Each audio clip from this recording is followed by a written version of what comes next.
Salam, bugün mən sizə coğrafiya 2025-ci il birinci hissə test toplusu və səhifə 8-dən başlayaraq birinci məsələlərin izahını verəcəyim. Digər məsələlərin izahını YouTube-a yükləmişəm. Kanalıma abunə olub həmən məsələlərin izahına baxa bilərsiniz. Məsələ 48-də baxaq. Məsələ 48-də nə deyir? Miqyası 1 santimetrdə 300 kilometr olan xəritədə A və B məntəqələr arasındakı məsafə 12 santimetrdir. Miqyası 1 santimetrdə 40 kilometr olan digər xəritədə bu məntəqələr arasındakı məsafəni neçə santimetr olduğunu müəyyən edin. Birinci xəritədə, yəni məntəqələr arasındakı məsafə 12 santimetrdir. Miqyası da 1 santimetrdə 300 kilometrdirsə, biz həqiqi məsafəni tapmalıyıq əvvəlcə. Həqiqi məsafəni tapmaq istəyiriksə, biz miqyası xəritədəki məsafəyə vururuq və buradan tapırıq, rəqəmləri yerinə qoyub tapırıq 3600 kilometre tapmış oluruq. Bu olur bizim həqiqi məsafəmiz. İkinci xəritədə isə qeyd edir ki, miqyas 40 kilometr olan digər xəritədə. Əgər miqyas 40 kilometrdirsə, xəritədəki məsafəni tapmaq istəyiriksə, ikinci xəritədəki məsafə, yəni həqiqi məsafəni miqyasa bölüb tapırıq. Burada rəqəmləri yerinə qoyub tapırıq 90 santimetri tapmış oluruq. Burada doğru cavabımız B variantında düzgün verilmişdir. Məsələ 49-a baxaq. Demək, miqyası 1 bölünsün 2 milyon olan xəritədə eni 2 cm, uzunluğu 4 cm olan ərazinin sahəsini hesablayın. Burada biz xəritədəki sahəni tapmalıyıq. Xəritədəki sahəni tapmaq üçün biz eni uzunluğuna vurub tapırıq. 2-ni 4-ə vurub tapırıq 8 kvadrat santimetri tapmış oluruq. Miqyasımız 20 kilometrdir. Biz ədədi miqyası kilometrə çevirmək istəyiriksə, baxın, məxrəcdəki rəqəmi 100 minə bölürük.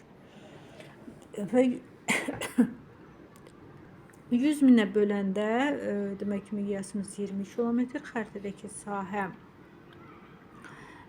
demək 8 kvadrat santimetr. Həqiqi sahəni tapmaq üçün biz miqyasın kvadratını xəritədəki sahəyə vururuq. Buradan tapırıq 3200 kvadrat kilometri, yəni həqiqi sahəmizi tapmış oluruq. Məsələ 50-yə baxaq.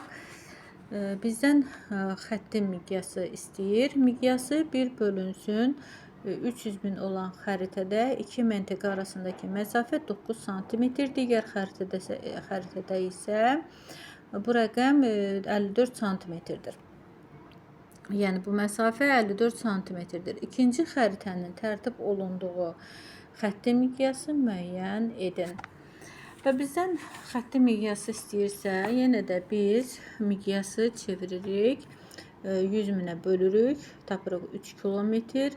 Birinci xəritədəki məsafə 9 santimetrdir. Həqiqi məsafəni tapırıq 27 kilometr tapmış oluruq.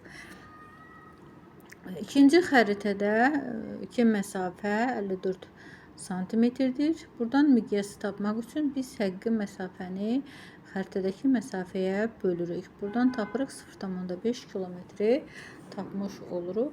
Yəni bizə metrlə istədiyi üçün metrlə tapmalıyıq və xəttin miqyasa baxaq. 1 kilometrimiz 1000 metrdirsə, 0,5 kilometr x buradan tapırıq 500 metr.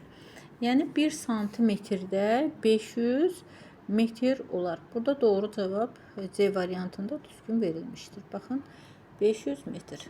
Metrə fikir verək, 500 metr. Məsələ 51-ə baxaq.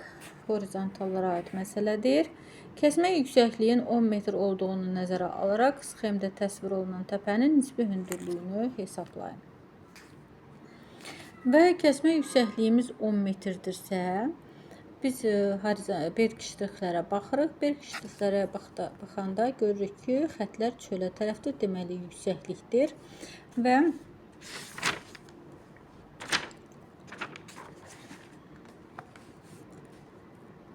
daxili horizontalımız 210 metrdirsə, çünki yüksəklikdir və 210 metrdən kəsmə yüksəklikdə 10 metrdirsə, 210 metr, 200 metr, 190 metr, 180 metr. Xarici horizontal 180 metrdirsə, daxili horizontaldan xarici horizontalı çıxıb tapırıq nisbi hündürlüyü. Nisbi hündürlüyümüz olur 33 metr. Bizdən də nisbi hündürlüyü soruşur. Buradan tapırıq 33 metri, yəni nisbi hündürlüyümüzü tapmış oluruq. Dəftərdə qeyd etmişəm. 210 metr daxili horizontal, 210 metrdən 180 metrə çıxıb tapırıq nisbi hündürlüyümüz. Qeyd edək, nisbi hündürlük nəyə deyilir? Digər video dərslərdə daha ətraflı qeyd etmişəm. Nisbi hündürlük yer səthində bir nöqtənin digər nöqtəyə şaquli xətt üzrə hündürlük fərqidir. Mütləq hündürlük nəyə deyilir? Okean və dəniz səviyyəsindən hesablanan hündürlükdür. Burada şəkildə daha aydın göstərilir. Mütləq hündürlük dəniz səviyyəsindən hesablanır. Nisbi hündürlük isə fikir verin, yer səthində bir nöqtənin demək digər nöqtəyə şaquli xətt üzrə hündürlük fərqinə deyilir. Məsələ 52-yə baxaq. Səyyahlar düşərgədən çıxaraq əvvəl cənub istiqamətində 5 kilometr, cənuba doğru 5 kilometr, sonra isə 90 dərəcəlik azimutla, üfüqün cəhətləri mövzusunda fikir versək, bizə əsas cəhətlər və bir də aralıq cəhətlər verilmişdir. Şimala doğru 0 dərəcə, şərqə doğru 90 dərəcə, cənuba doğru 180 dərəcə və qərbə doğru 270 dərəcə və aralıq cəhətlər burada verilmişdir. Şimal-şərq 45 dərəcə, cənub-şərq 135 dərəcə, cənub-qərb 225 dərəcə və şimal-qərb 315 dərəcə. Və bir də var lap aralıq cəhətlər. Aralıq cəhətlər də burada 45 dərəcənin yarısı 222,5 dərəcə. Üzərinə baxın, 45 dərəcənin üzərinə 22,5 dərəcəni gəlib tapırıq 67,5 dərəcə. Burada şimal, şimal-şərq. 90 dərəcənin üzərinə yenə də gəlirik 22,5 dərəcə və s. Bu cür artır rəqəmləri gedirik. Buradan bizə qeyd edir, deyir ki, demək, məsələ 52-yə baxaq. Qeyd edir ki, sonra 90 dərəcəlik azimutla, yəni şərqə doğru yenə də 5 kilometr hərəkət edirik. Və deyir, onlar geriyə doğru qısa yolla qayıtdığı azimut və istiqamət. Baxın, çatdığımız məntəqə, baxın bu məntəqədir. Bu məntəqəyə çatdıq. Əgər bu məntəqəyə doğru çatdırıqsa, yenə də bir demək, cəhətlər üçün istiqamət seçməliyik. Baxın, qayıtdığımız məntəqə, bax, biz bu nöqtəyə qayıtmalıyıqsa, baxın, bu məntəqəmiz burada yerləşir. Biz üzü şimal-qərbə doğru hərəkət etməliyik. Üfüqün cəhətlərinə fikir versək, şimala, yəni şimal-qərbə doğru hərəkət etməliyik. Demək, bizim azimutumuz olur 315 dərəcə və şimal-qərb istiqamətində. Məsələ 53-ə baxaq. Miqyası 1 bölünsün 250.000 olan birinci xəritədə A və B məntəqələri arasındakı məsafə 75 cm-ə bərabərdir. İkinci xəritədə bu məsafə 15 cm-dir. İkinci xəritənin miqyasını müəyyən edək. Yenə də biz 100.000-ə bölürük. Tapırıq buradan miqyasımız 2,5 km. Birinci xəritədəki məsafə 75 cm. Həqiqi məsafəmizi buradan tapırıq. 2,5-i 75-ə vurub tapırıq 187,5 km.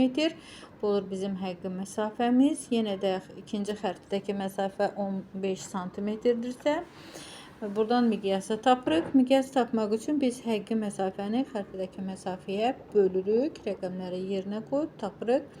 12,5 kilometr və adlı miqyasa çeviririk. 1.250.000-ə nisbətli xəritə edər. Və məsələ 54-ə baxaq. Yenə də o da azimutlara aid məsələdir. Səyyahlar düşərgədən çıxaraq əvvəl şərq istiqamətində hərəkət edir. Yəni 90 dərəcəyə doğru hərəkət edir. 10 kilometr hərəkət edir.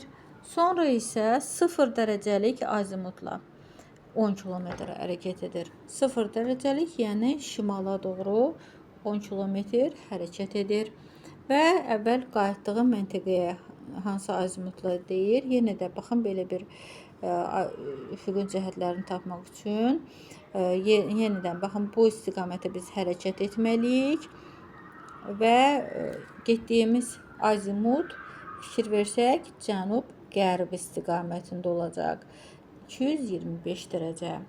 Burada da doğru cavab cənub-qərb istiqaməti 225 dərəcə. B variantında düzgün verilmişdir. Məsələ 55-ə baxaq. 55-də nə deyir? Xəritə üzərində iki məntəqə arasındakı məsafə 3,6 cm-dir. Yer səthində bu məsafə 540 km-dir. Xəritənin tərtib olunduğu xətti miqyası müəyyən edin. Yenə də baxın, rəqəmləri yerinə qoyub, xəttəki məsafə 3,6 cm, həqiqi məsafə 540 km. Miqyas tapmaq istəyiriksə, həqiqi məsafəni xəritədəki məsafəyə bölüb, buradan tapırıq 150 km tapmış oluruq. Yəni 1 cm-də 150 km. Fikir versək, C variantında düzgün verilmişdir. 150 km. Məsələ 60-a baxaq. Relyef formasını müəyyən edin və fikir versək, berq şırıqlara fikir versək, içəriyə daxilə doğru çəkilmişdir, deməli çökəklikdir. Və xarici horizontalın mütləq hündürlüyünü müəyyən edin. Kəsmə yüksəklik 20 metrdir. Xarici horizontal, baxın, fikir verin, daxili horizontal, xarici horizontal.